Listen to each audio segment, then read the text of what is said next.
Hello and welcome back to the Movie Memo Recaps. Today we are going to recap a 2023 movie titled In the Land of Saints and Sinners. Please be advised that there will be spoilers ahead. The movie opens with a terrorist leader named Dorian. She's getting ready to set off a bomb near a store with the intention of targeting two local Irish officials. Unfortunately, a female teacher and some students happened to be passing by and got caught in the blast.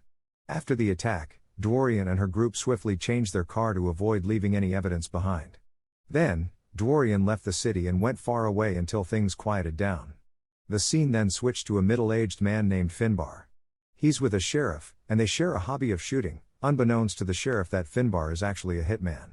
After their shooting practice, Finbar goes back to his home in a remote village. His neighbor Rita is a kind woman who treats him like family and often invites him over for meals. One day, as Finbar hurries home after having dinner at Rita's place, he discovers a leaf on his car's windshield. This leaf is a signal for Finbar that he has a ruthless hitman mission to carry out.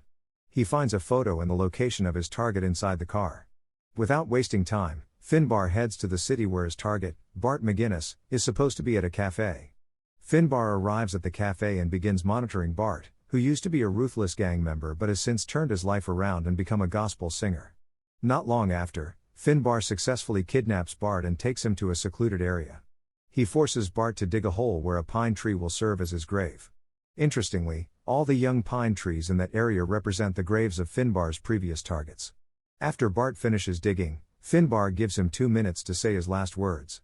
Bart admits his past as a cruel gangster, but explains that he has changed and now understands the true meaning of life and happiness.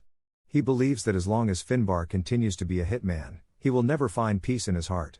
Finbar is moved by Bart's words, but ultimately goes through with eliminating him. The story then introduces a man named Robert, who acts as the middleman between clients and hitmen. He's currently giving a task to a young hitman named Kevin. Shortly after, Finbar arrives to collect his payment from Robert for successfully completing his job. Robert's wife, Samantha, greets Finbar as he crosses paths with Kevin. Later, Finbar goes into Robert's office and reports that he has successfully eliminated Bart as per the assignment. Robert pays him and praises Finbar for his efficiency and speed in carrying out the job. However, Finbar can't get Bart's words out of his mind, and he eventually expresses his desire to retire from being a hitman.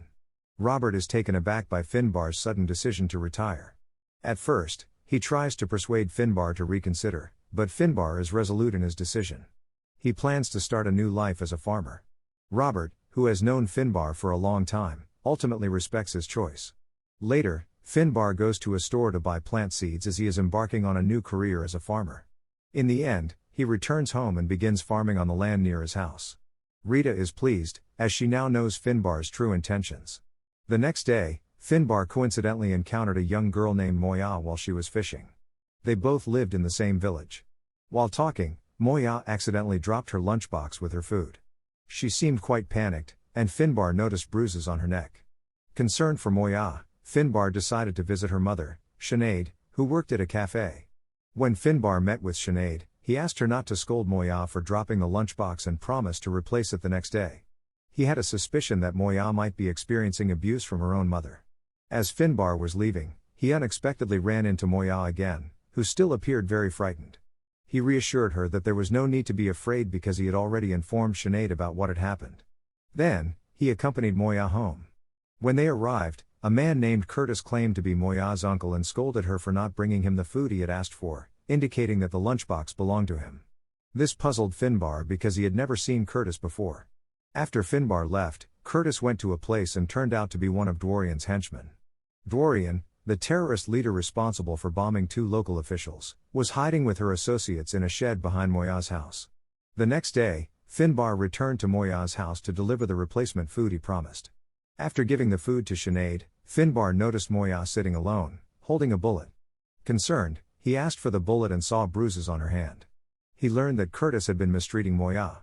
Shortly after, Curtis came to the house demanding food from Sinead and insulting Finbar, unaware of who he was. Sinead explained that she had to accommodate Curtis because he was her late husband's brother-in-law. Later that day, Finbar went to Robert's residence with the bullet that Moya had held. He asked Robert if he knew someone named Curtis.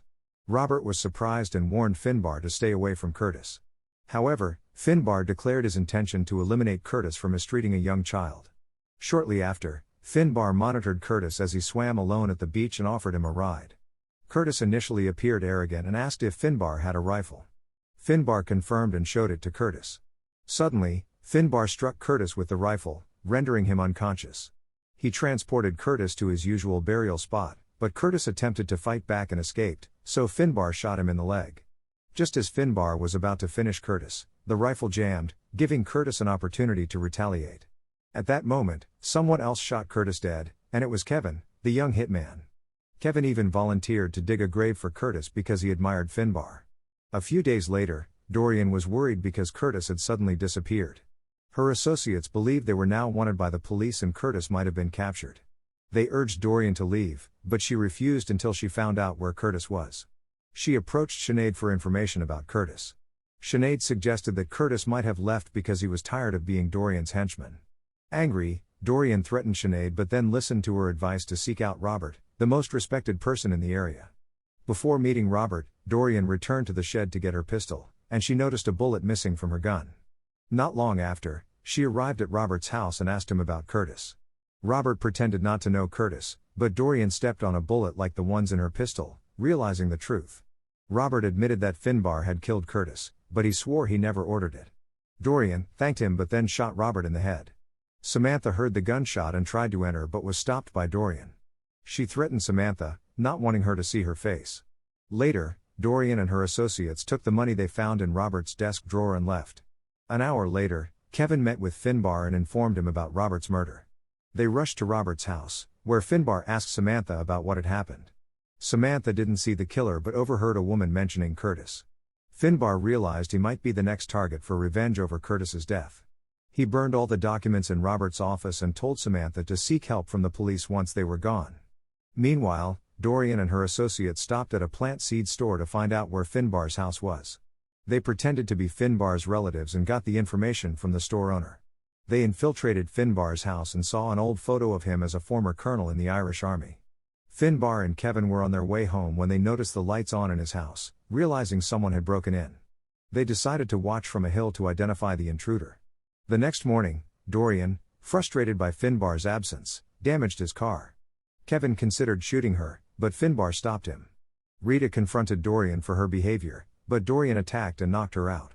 After Dorian and her group left, Finbar and Kevin took Rita inside for safety. Finbar instructed Kevin to watch over Rita while he would go after them and eliminate them. Shortly after, Finbar decided to search for Dorian's group at their hideout. Unfortunately, he didn't find them there, but he now knew they were terrorists. Meanwhile, Dorian and her associates attended a soccer match, still searching for Finbar. Finbar arrived at the match and spotted them first. When Dorian went to the restroom, Finbar followed and hid behind a wall. Suddenly, she appeared from behind and pointed her weapon at him. Thinking that Finbar had killed Curtis under orders, Dorian asked who had ordered him. Feeling trapped, Finbar lied and told her to meet him at a cafe later that night if she wanted to know. Dorian hesitated initially, wanting him to reveal it immediately, but Finbar urged her to finish him off instead so she'd never know who gave the order. In the end, Dorian agreed to the deal. Before meeting at the cafe, it was clear that Dorian's group had prepared a bomb. That night, Dorian and Finbar finally met at the cafe where Sinead worked. Dorian immediately demanded that Finbar reveal who had ordered him to kill Curtis.